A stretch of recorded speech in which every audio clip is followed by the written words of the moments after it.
I do like to make certain that people recognize that Oregon's traveling historian is a name I made up. It is nothing official. I did have somebody at a presentation said, do other states have traveling historians? I said, not that I know of, but they're certainly welcome to. There was no name out there, so I took it. I did have the opportunity, actually, as a job which I recently retired from, where I traveled around the state. I figured I traveled at least 6,000 miles every year and worked in 24 cities.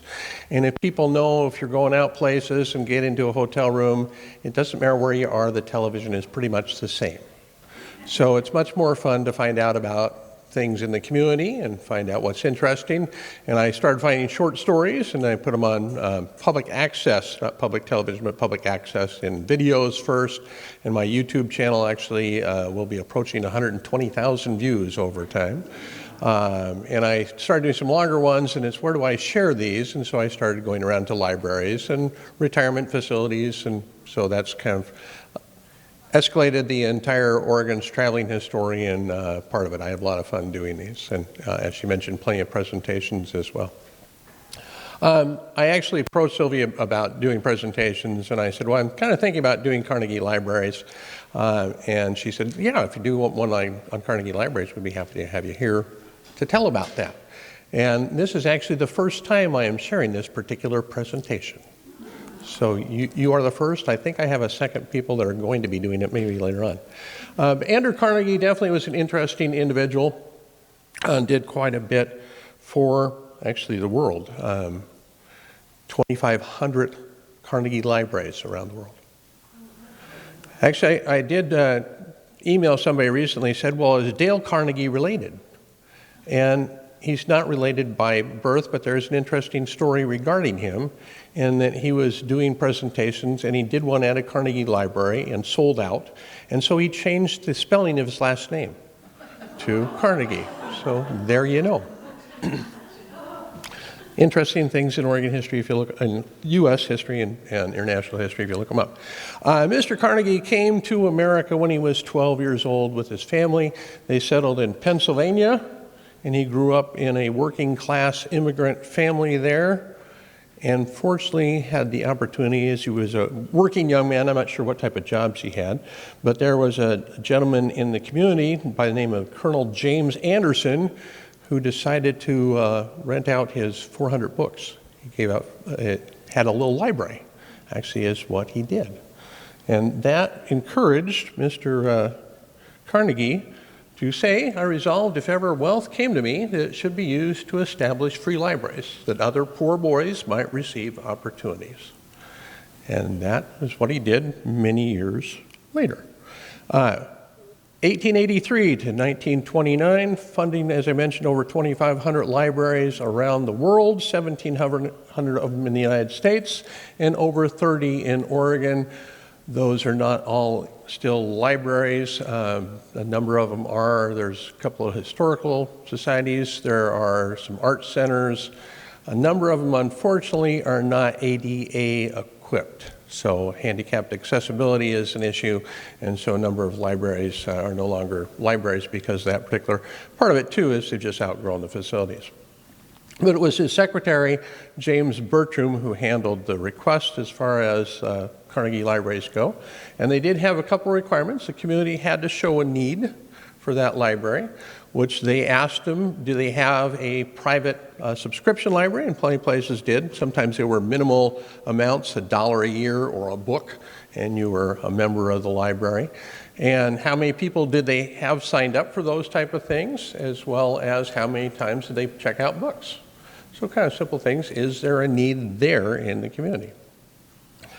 And you had to have public funds to pay the staff and maintain the library. The requirement was it had to be at least 10% of what he gave for the library on an annual basis, and that was a requirement to have for funding the library, both books and staff. And the requirement to provide free service to all. As I said, there were some subscription libraries, but he did insist that we had free libraries for everybody. How many people know, well, actually there was an Oregon law actually in part that helped this whole process along We did have an Oregon law that allowed communities to appoint a library board and levy property tax. So fulfill those requirements of providing those tax levies or tax dollars for the facility. How many people know Cornelia Marvin? Actually, I do talk about her in my presentation on 31 Women because she's an important part of Oregon history. She was Oregon's first state librarian. She worked in libraries prior to coming to Oregon and actually took a pay cut. She had $1,200 a year in order to provide for salary and books, is my understanding. Actually, she first, in 1905, was the secretary to the Oregon Library Commission. And then we started our state library in 1913. So it was a little while after that. But if you take a look at what she did, when she came in 1905, there were only 3 public libraries across the entire state. By the time she left in 1928, there were 82. A number of them were Carnegie libraries, of course. And she traveled around, her and her staff traveled around 2 different communities. I believe it was a librarian that told me that libraries actually that were looking at taking funds from Carnegie, citizens in the area were concerned about that. They were concerned that Mr. Carnegie would dictate what books they had available and limit it. And so it was the state librarian who would go around and say, no, that's not the situation. It is going to be, you're going to be picking the books in the local level. And just in part to encourage people to build Carnegie libraries. She did marry Walter Pierce. Walter Pierce was governor of our state, and after being a governor, I think that's when they actually got married, and she encouraged him to run for Congress. He did advertised for the fact that not only you get the ex-governor, but you also get a person who was the head state librarian and ran with both of those individuals working for the state of Oregon. He did win election, and she was by his side as a part of the duo for many, many years. And then he passed away. She, in her will, gave money for a professorship in American history at Reed College. And Reed College Library does have a memorial room for her as well, so she is still remembered for that. I thought one of the big parts as far as development of Carnegie libraries was the development of Oregon. And we did have railroads. Actually, they started long-term railroads. We did have some portage railroads around waterways back in the 1850s, but they started in Portland in 1868, moved down the Willamette Valley, did connect up actually years later, and actually it was years after that that we did to get them to different parts of our state, but we connected to the east in 1884 and down to the south in 1887.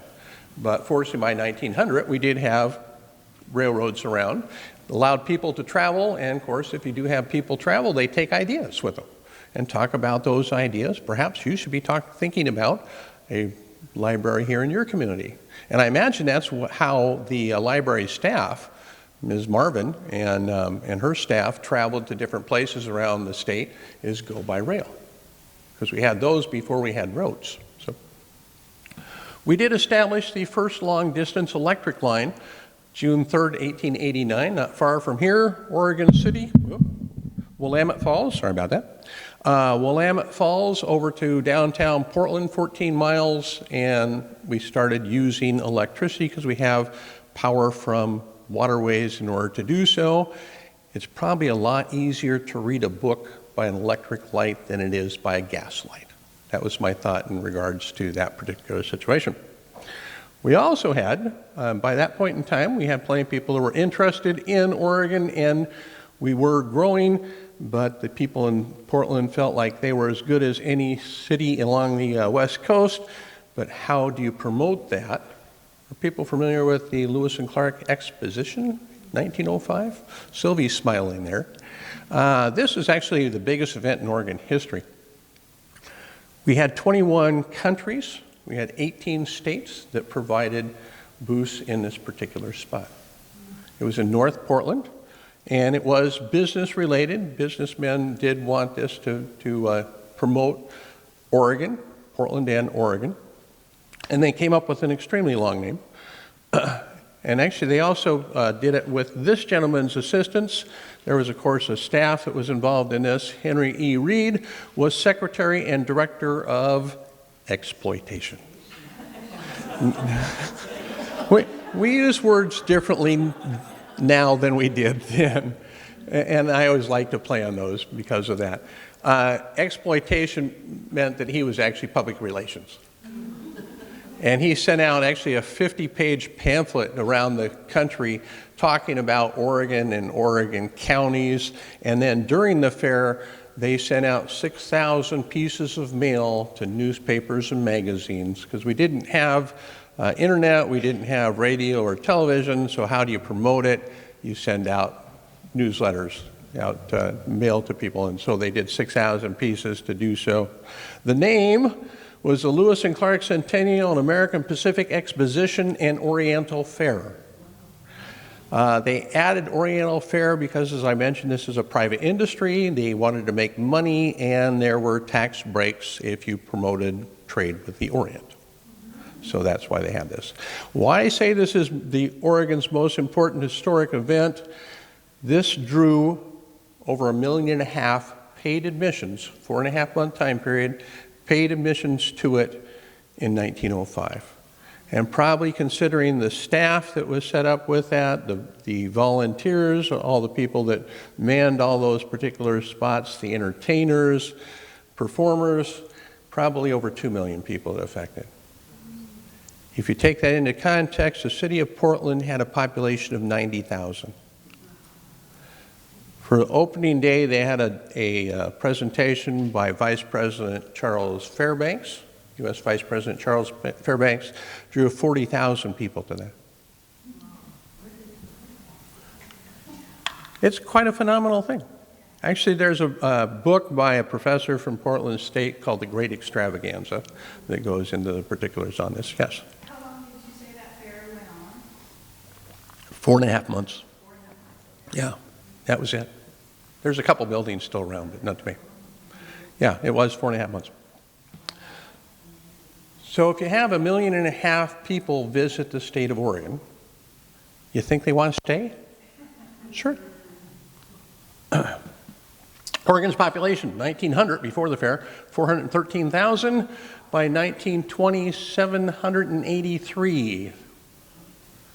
That's a 89% increase. So what did we start doing? Well, we have all these new people here. We have to start providing some things for them. We had the State Highway Commission was created in 1913. Columbia River Highway. There's the Columbia River Highway picture.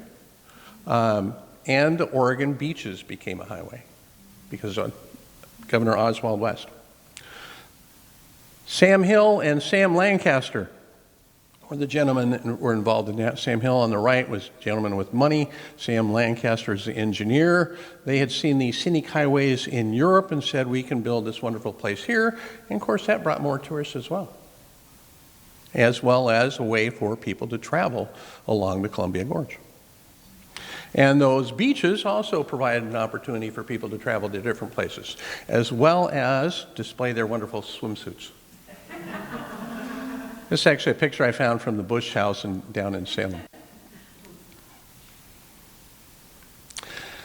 So the first Carnegie Library in Oregon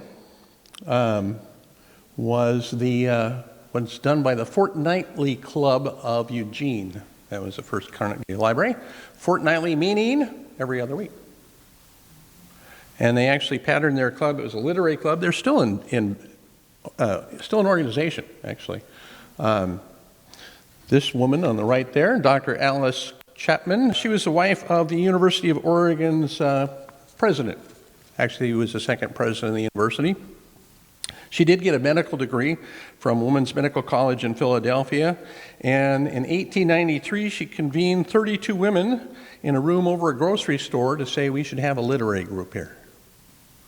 And that was true actually of a lot of these Carnegie libraries. It was modeled after the Cirrhosis Club of New York. Cirrhosis means a flowering tree that bears fruit, which seems very appropriate for a women's group, that they do good things. And the The Fortnightly Club, as I mentioned, is still around down in Eugene. They, I think, have it limited about 50 individuals in that. But they created the first library down there on Willamette and East. That's no longer there. They did actually do some with the library following that was in 1959, and actually they have a more recent library, and there is a plaque at the new library recognizing the contributions of the Fortnightly Club, which is an awful nice thought in regards to it. Baker City came around 1909. A number of buildings in Baker City are this same type of construction. Actually, a building to the left, there's a city hall to the left, and a few blocks away from that is Baker County Courthouse, and they're all built with that same kind of brick there. That's an abundant from the local area.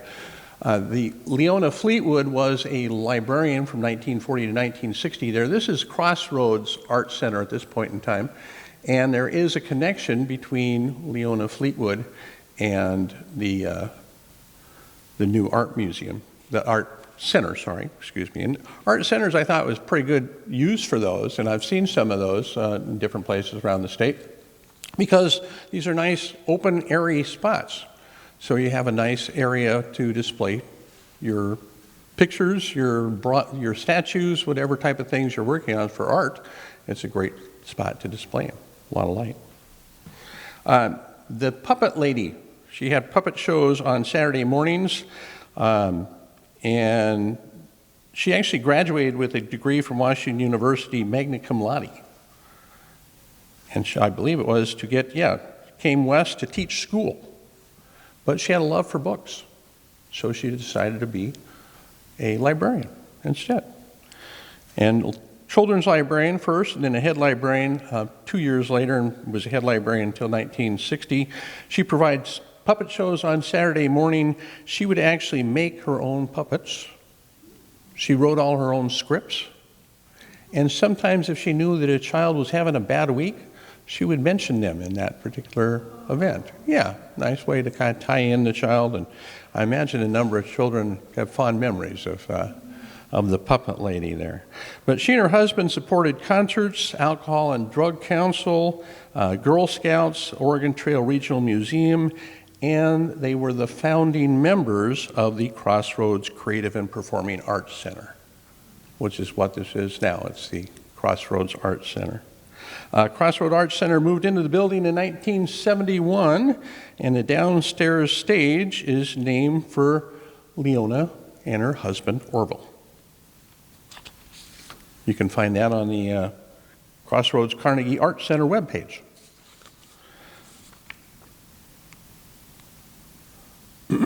Said she was a founding member of the Crossroads Creative and Performing Arts Center. The Dalles in downtown, the Dalles is the art center as well.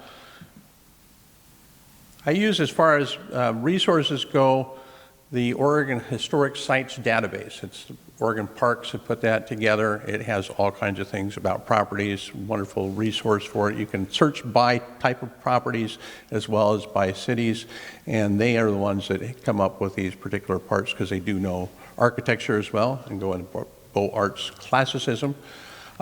This was Carnegie Library until 1966, was closed at that point in time. The Dallas Art Association moved in 1967. This was actually started by the Cirrhosis Club in the Dalles. And I don't know if the Cirrhosis Club is still in place or not. They do have a city park up on the bluff. If you go up there next to the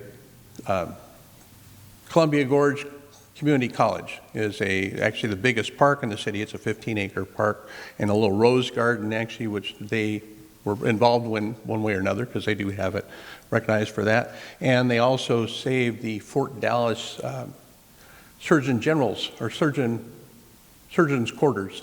There it's the Historic Center. So I think women's groups are always doing wonderful things for communities.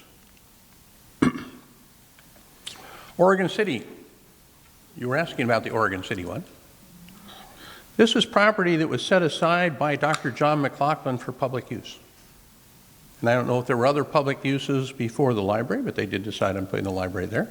And remember Mr. Bertram, he was the secretary for Mr. Carnegie.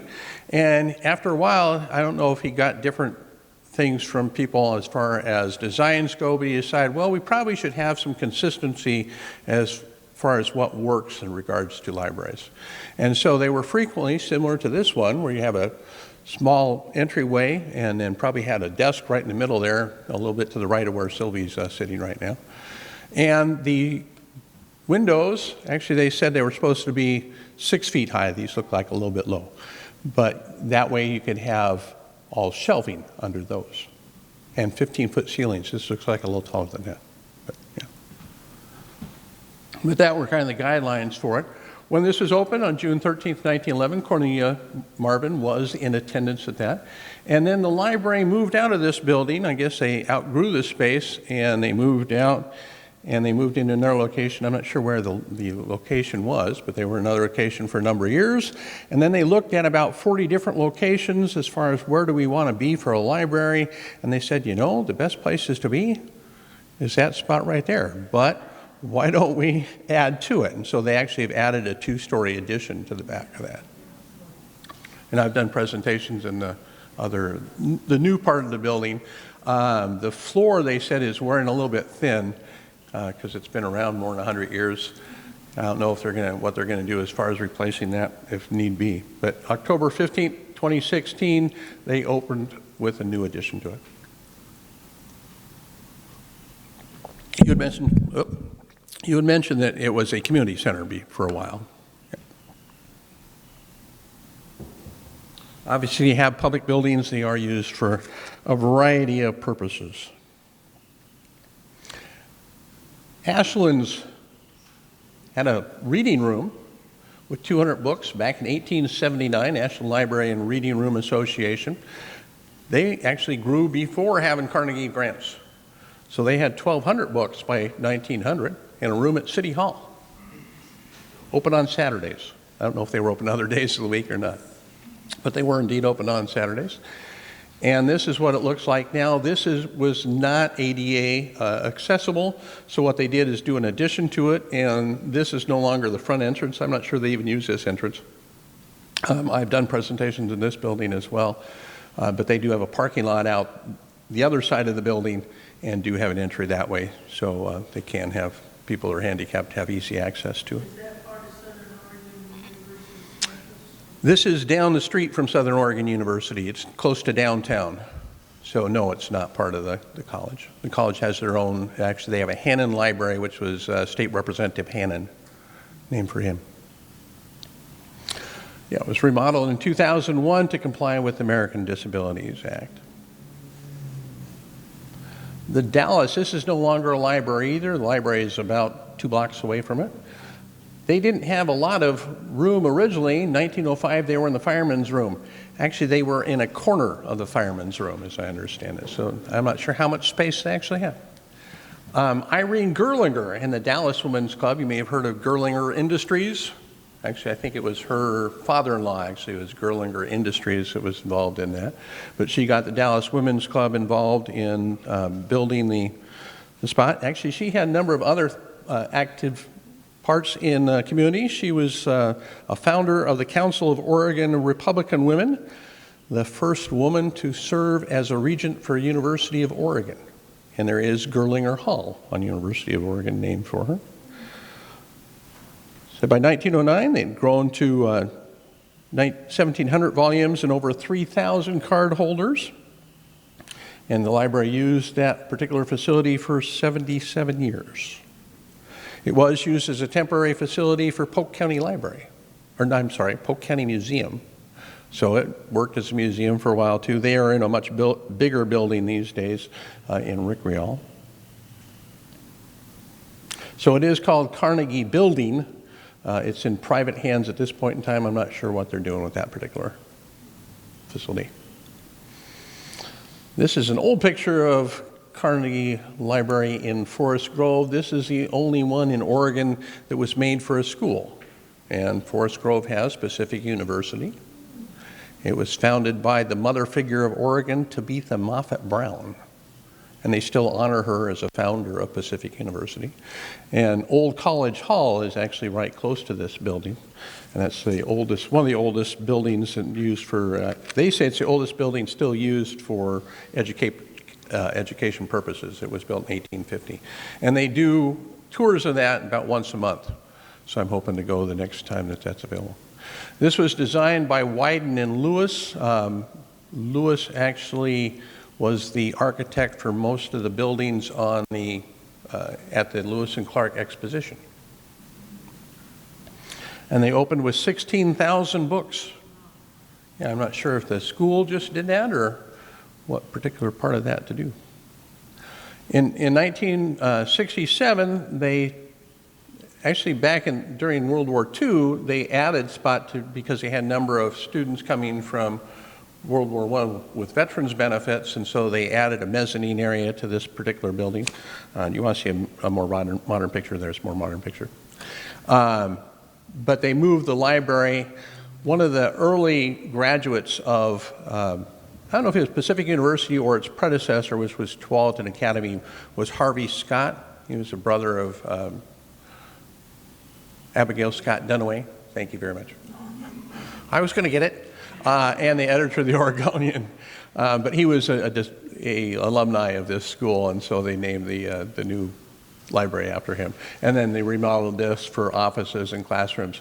I did notice they do have on there, you can see with the light posts, there's pictures there, and some of those pictures are of the Carnegie Library, so obviously they're proud of that particular part. Actually, the other buildings that Wyden and Lewis did were the Multnomah County Courthouse and Portland City Hall. So, if you follow architects, those are kind of fun things to do too, to see what kind of things they did as far as those. And Medford, the site was purchased by the city from the Beekmans for $275. Yeah. Not terribly expensive at the time. Mr. Beekman was a banker in Jacksonville. And when the trains came, they were actually wanting to set up a major area in Central Point, which is not far from Medford. And Central Point wasn't terribly interested in doing it. So Mr. Beekman and 3 other individuals said, well, why don't we start a new city, and started the city of Medford. And so that's why he owned that land and gave land to the railroad to build it to the area. And obviously Medford's much better known than Jacksonville. Jacksonville's a neat historic town. So 1903, the Greater Medford Club, Women's Club, organized to improve the city park, which is actually to the left of this, and they did have a rose garden in front. They had a visit from Mrs. Kidder from the State Library. So it wasn't Ms. Marvin that came down, but Ms. Kidder that came from the Oregon State Library. She talked to another club before, and they apparently weren't terribly interested. I don't remember what club that was. And then she did talk to the Greater Medford Club, Women's Club, and got them interested in that. This actually I visited Medford many times, worked in Medford, and actually worked across the street. And so I was watching as what they were doing. This was actually vacant for a number of years, and now it is a children's museum of Southern Oregon. And I was happy to see when I was doing research on this that they are expanding that facility. So I don't know if they have more children or just more things to show.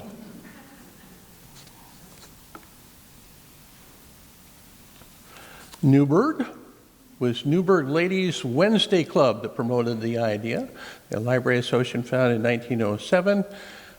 They first had a sector of the YWCA, and then they were actually in different locations. And that's kind of common with a number of communities. They were in places for a while and then moved to other spots. Maybe they weren't accommodating or sort. But this was not accessible by handicapped individuals until they did an addition to it in 1986, added meeting rooms and areas for genealogy and local history, as well as the accommodations for ADA requirements. And this one, I'm not certain what they're doing with right now. I knew it as the tidal wave used bookstore for Multnomah County. Yeah, but I'm sorry. It did reopen? Oh, as the tidal wave used bookstore? Okay. I know Multnomah County Libraries are remodeling a number of their places, and they're probably like Portland Public Schools, where they were moving them to an empty spot. I remember that. Franklin High School at the Marshall campus, and Grant High School at the Marshall campus. They moved those two, and I'm guessing that's what they're doing with the Multnomah County Libraries, moving them to different locations that they have available while they renovate the one. So there are some that are closed. You're not positive of that. She's saying, well, maybe not. Okay. Belmont is getting renovated, and they rented a small store. Okay. Where they just sort of exchange books. Okay. You can pick things up. But yeah, they have ways of swapping. Yeah. Yeah, as long as you have space somewhere, that works. This one was designed by Ellis Lawrence, and Ellis Lawrence I heard about before this because he did the Elsinore Theater in Salem, which has been around since 1926. He also did this building. Yeah, do people know this house? Nope, it's not the Bittig Mansion. It's down in Salem. Somebody, I heard it, yeah, Mahoney Hall. This is actually built for Thomas Lively, who was considered the hops king, because he made his money off of hops.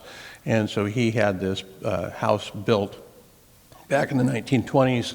And yes, more recently, a number of people, including, I'm going to forget his name, darn it, Mr. Frank, Jerry Frank, raised funds in order to have this as the governor's mansion. Because before this, there was a house, and the house is still there. It's still state of Oregon property. It's actually close to the State Archives building, is where the governor had a building on a house on Winter Street. But if they wanted to have all 90 legislators come by, they had to do it in shifts. So this one, fortunately, has plenty of space, so people can come all at the same time. Yes, it is Mahoney Hall, South Salem, Oregon. And Salem Library was first a library in Governor Geer's house. Governor Geer was actually our first governor who was born in the Oregon area, and his wife was part of the club that decided to have a library, so that's why they did indeed use his location. And they did, actually they got a grant from Carnegie, and then there was some question regarding it being enough, and so the city actually applied for a grant from Carnegie and bought the site as well as the assets that they had accumulated up to that point in time, and then put up this building. It did serve as a library for 60 years, and then served as a youth center for the YWCA. And then it was vacant for a bit, and then the Willamette University, which is right across the street from this, bought it and made it the Oregon Civic Justice Center. And September 12th, 2008, 96 years after it was originally opened as a library, they opened it as the Oregon Civic Justice Center. Ruth Bader Ginsburg was in attendance at that particular event. They did honor her, and there's a plaque on the building that people can see. I'm not sure what type of things they do. I've seen it just kind of closed when I've been there.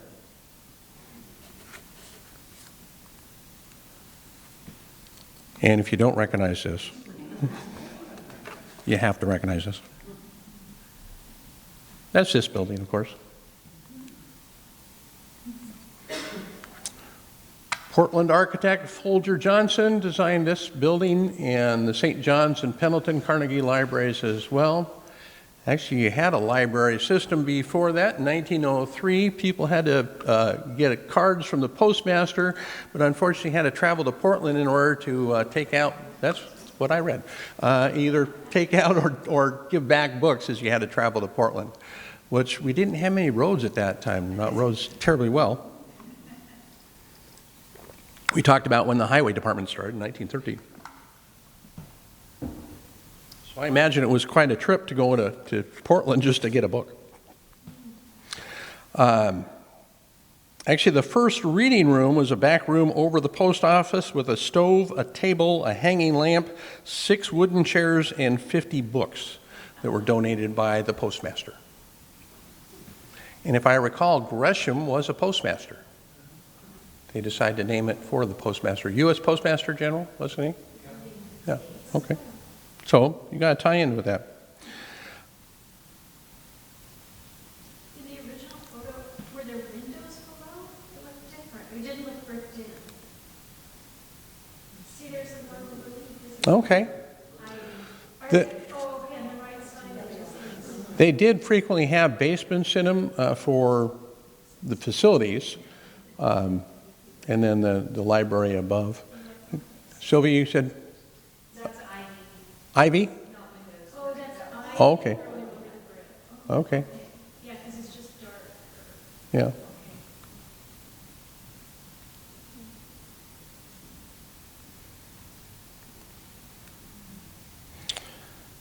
It actually says the community raised funds, purchased a property at 4th and Main, and received a grant from the Carnegie Library. The custodian of the collection was hired for $1 a week. Big salary.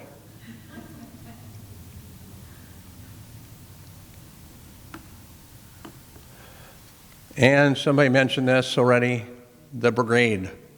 When it moved into the new library, December 30th, 1989, moved over 14,000 books. People kept joining the line, so it serpentined in different places. How long does it take to move 14,000 books? How far was it? Is it to the place? Yeah, I know it's close by. About a block? Okay. So it took 2 hours. 14,000 books, 2 hours. Whew.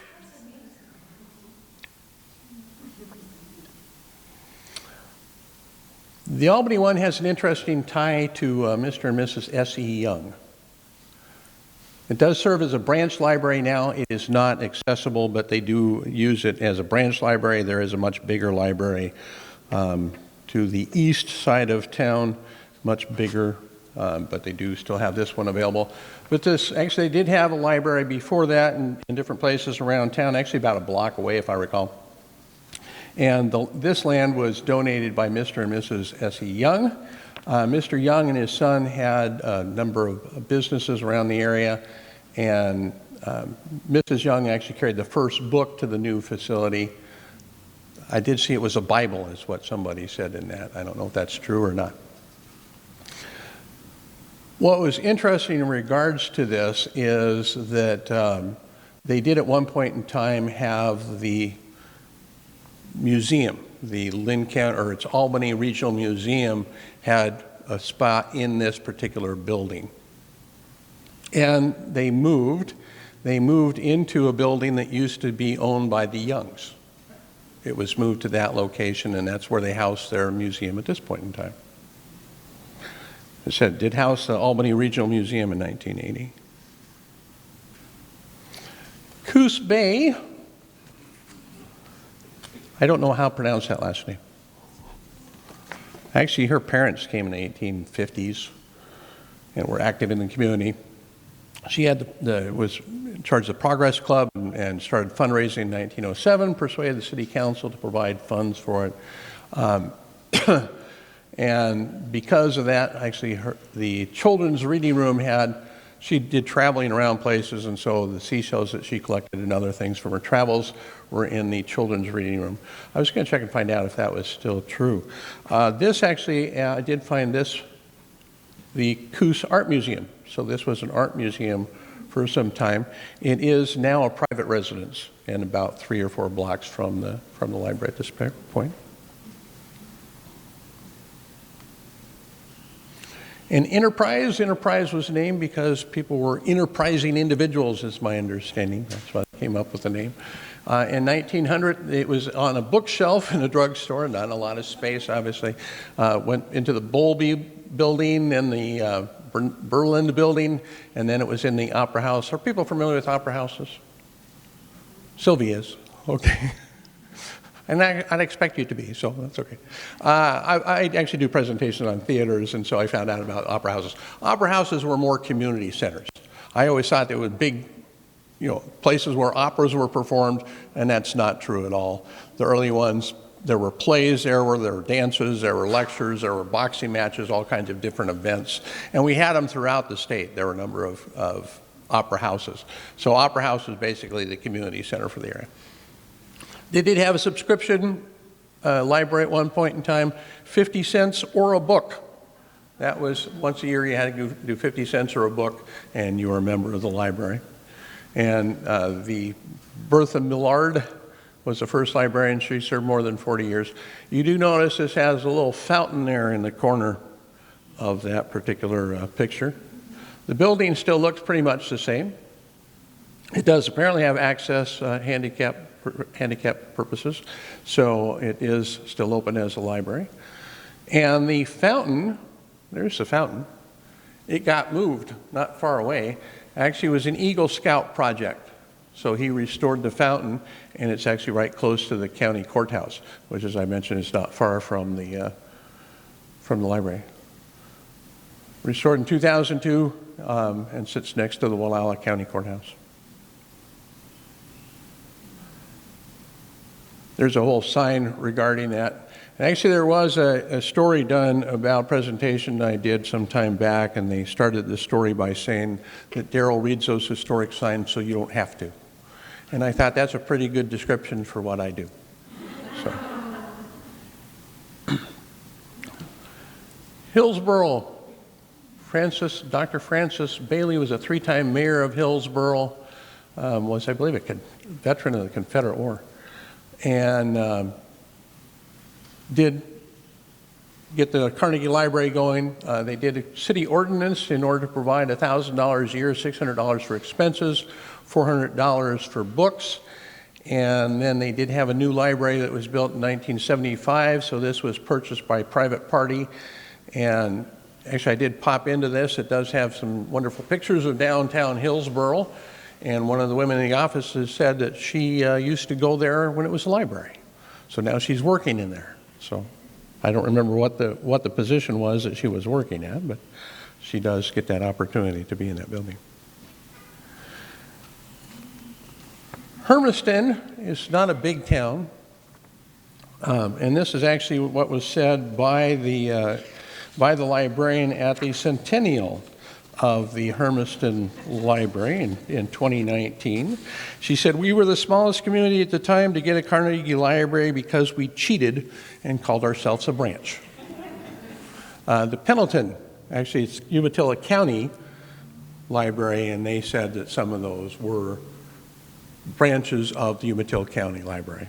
So I'm not sure that was cheating or not, but they did give, I believe, $5,000 for it. It was actually Colonel Rayleigh that donated land, and of course they did agree to provide free service as one of the requirements and raised funds. The only problem was they only had a population of 1,000 people. So it's kind of hard to say, okay, we really have a need here. But if you call yourself a branch library, I guess that works. Yeah, served as a library for 70 years. Now it is part of the city, the planning and building department for the city of Hermiston. And Hermiston, the last I saw, is outgrowing Pendleton. So, the last I saw. And speaking of Pendleton, again, remember architect Folger Johnson? This was kind of a challenging spot because you have the river to the right, and this street leads to downtown area. The downtown area has some wonderful statues on it, if people have gone to Pendleton. They have a mother figure of Pendleton. They have the only statue I'm aware of a madam. Madam Stella Darby is there, as well as some of the people from the Pendleton Roundup. But the information within the Oregon Historic Sites database said it became a gathering place for reading, research meeting, and community events. And they assessed it in 1928 as the best supported public library in the state outside of Portland. and it closed in 1996, is now an art center. Actually, it was modeled on a chapel in Florence, Italy. Would you like to see a picture of that? Of course. This was built starting mid-1400s. So that's what the architect decided to pattern it after. And you probably want to see there's the it again. This is an art center, does have an auditorium in it, does have plenty of space to display art. And as I said, it was challenging because the river is right to the right of this, and then this is Main Street here. And the rest of the area, this is just north of downtown, and this rest of the area is residential. And just because I've taken plenty of pictures of other Carnegie libraries, I thought I'd share those and tell you what I know about them. The Hood River Library and the property to the next to it is a park named for Georgiana Smith.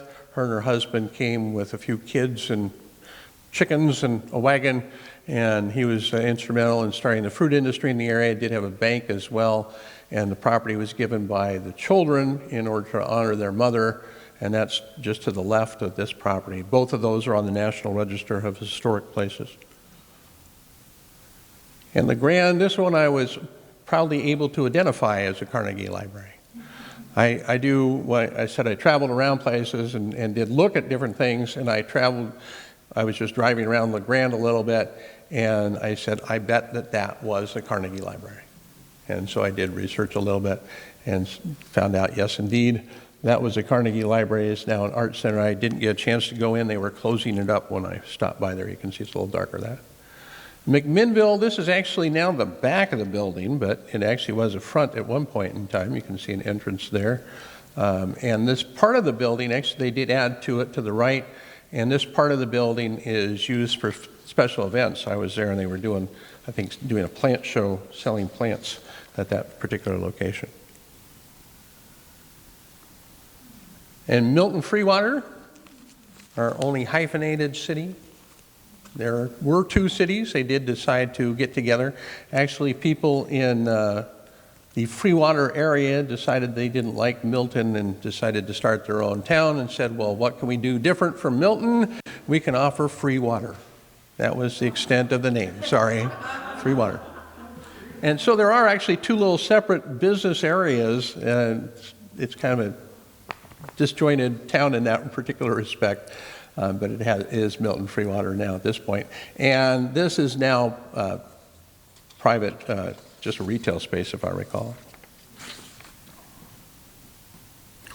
And Portland Arletta, this is over by Foster. This is also in private hands. It's no longer a branch library. And I believe the St. John's one, is this closed at this point in time? Are they renovating it? Does anybody know? I think I saw that this was at least closed at this point. It has been open, and I imagine they will open it back up as a library. It was built in the early 1900s as well. And I did find that Mr. Carnegie, remember the person, Colonel James Anderson, that he talked about, that he thought very highly of?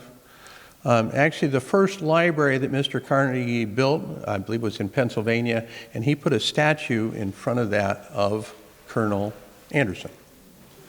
And there is this particular information. It says, to Colonel James Anderson, founder of free libraries in western Pennsylvania, he opened his library to working boys and upon Saturday afternoons acted as librarian, this dedicating not only his books but himself to the noble work. This monument is erected in grateful remembrance by Andrew Carnegie, one of the working boys to whom were thus opened the precious treasures of knowledge and imagination through which youth may ascend. And it makes me think, what seeds can we put today to build for the future? Woodburn Library, actually this is the side now of the library. They did add a spot for it being accessible for ADA. And that concludes my story on Carnegie Libraries.